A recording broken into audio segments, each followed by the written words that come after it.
Hello, welcome back to Catholic Reboot. This episode is on Die Like a Pope. And what am I referring to? I'm actually going to have a placard card at the very end that's going to list the names of all the popes who were martyred for preaching Christ, right? So let's put this in perspective. The first 28 of 31 popes died, right? And there was something like 924 years of the early church history where popes died. They were martyred. So they knew when they were elected pope, it was a death sentence, right? Now, why am I bringing that up? Now, let's move forward, okay? And let's take it to the modern day. By the way, not only popes are required red martyrdom. So what kind of martyrdoms are there? There's two types. There's a white martyrdom and there's a red martyrdom. White martyrdom is where you lose your name. You are your name is turned into mush. Nobody should follow you. You're an outcast, or what we would probably compare to what they call the cancel culture today, right? All right. So the white martyrdom is pretty significant because without our name, we really don't have much of a mission because our name has been destroyed. And you've seen this over the years where priests are literally thrown out for professing the faith of Christ, and crazy enough, by their bishops. Okay. Because it's too toxic, or the terms they may use is the optics aren't good. Okay, these priests are thrown out because they're preaching Christ and not playing politics. Okay. Now, what's important to understand is, and most people may not know this also, is bishops and cardinals wear red. Right, so the bishops less than the cardinals. Cardinals are full-fledged red cassocks, right? That represents red martyrdom, which is what? Death, okay? So in other words, they're willing to die for the faith, right? The Pope also wears red at times and even has red slippers, the idea of dying for the faith, like these wonderful 28 popes who did so at the beginning of the church. Right. Okay. We're good there, right? Okay. There was a Pope Francis had issued in 2014. I don't know if many of you remember this, but in 2014, Pope Francis had gathered, I think it was October 2014, had gathered prelates. When I say prelates, I mean bishop and cardinals, to Rome for the first of two big meetings or synods on the topic of the family. Now, the big questions on the docket included people that were divorced and remarried, and whether they would be allowed to receive communion. So I don't know if you remember this. This was big time, important for our church. And I was following this very closely. And what we know as Catholics is you can't dissolve the marriage. The marriage is a sacrament, right? And the question was, could a marriage have been considered dissolvable? Well, we all know the only way that's possible is if a Catholic, under certain circumstances, if the marriage is considered wrong from the very beginning, right? And so what happens, a Catholic can seek an annulment. Now, the annulment of a marriage in the traditional Catholic Church was very difficult. I mean, it took things like the spouse was mentally ill.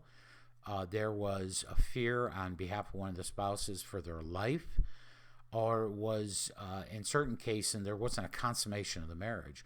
One of the spouses refused to have sex with their spouse. Therefore, they basically didn't consummate the marriage, and so it was almost an immediate annulment, because what do we know as Catholics?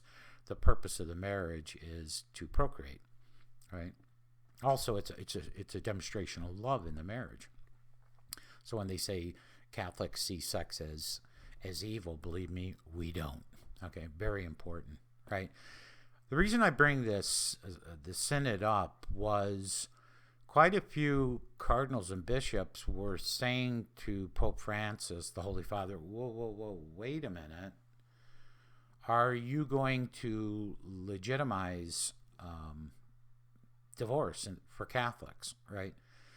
And this kind of grew. It grew into also same-sex marriages, homosexuality, and what have you. But the reason I bring this up is we were paying very close attention. And why would we? Well, we as Catholics know the doctrine of our faith says divorce is not acceptable. It's a sacrament. It is a sacrament, right? And was Pope Francis kind of playing these wordsmith games, right? So here's the real purpose of me explaining this is not Pope Francis. It's that there was a series of talks at the Franciscan University in Steubenville, Ohio at that time. And Cardinal Burke, who, if none of you know Cardinal Burke, was very high level within the Roman Curia, and I would almost say he would have been like the Supreme Court Justice of the Catholic Church prior to that time over canon law of the Church. And why is this important? Because it's the law of the Church. And so when he went to Steubenville, a lot of people flocked to the Franciscan University to hear him talk, and he gave a great talk. He stood by the deposits of the faith. He argued the points. He had a whole panel on the stage with him, canon lawyers, theologians, Catholic writers, and it was all awesome. Then came the point where the cardinal allowed for the participants, the laity in the audience, to walk up to a mic and ask him questions. And one after one went up and kind of said, thank you so much, Your Excellency, and we're behind you and the deposits of the faith. I chose not to do that. When I went up to the mic, I said, Your Excellency, I have one question, and that is, if Pope Francis decides that it is acceptable for Catholics to remarry outside of the annulment process and receive the Holy Eucharist, receive communion, will you stand in opposition of it? And he said, well, I think that's what these talks are about. I said, no, I guess you don't really understand my question. Will you die for it? Okay. And he did a wonderful job of wordsmithing, dying, martyr, blah, blah, blah, blah. My question was, us as Catholics are sick and tired of the religious in the Catholic Church talking out of both sides of their mouth. We want martyrs for the faith.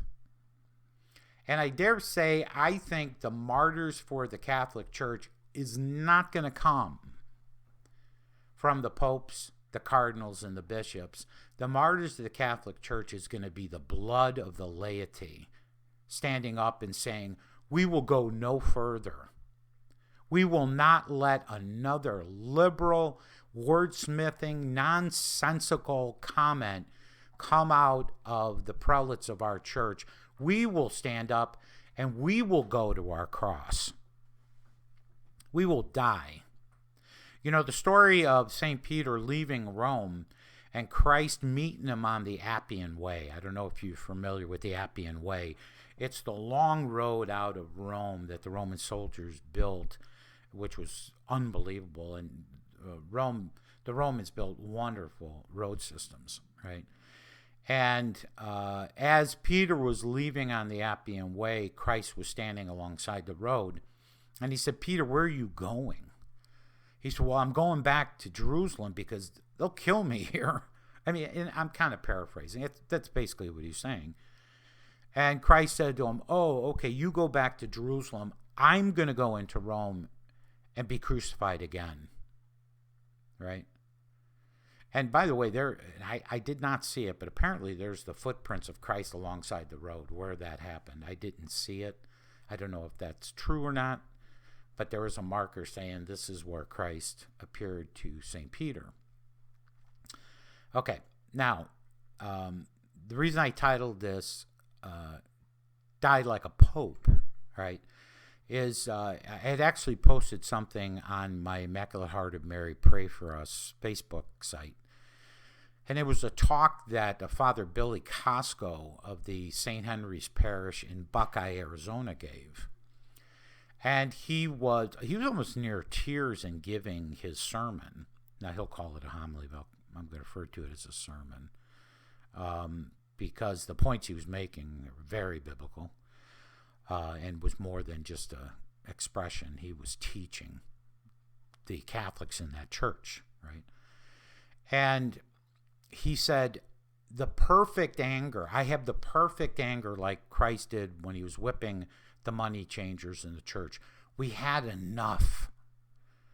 We do not recognize Catholics like Joe Biden who go against all the deposits of the faith.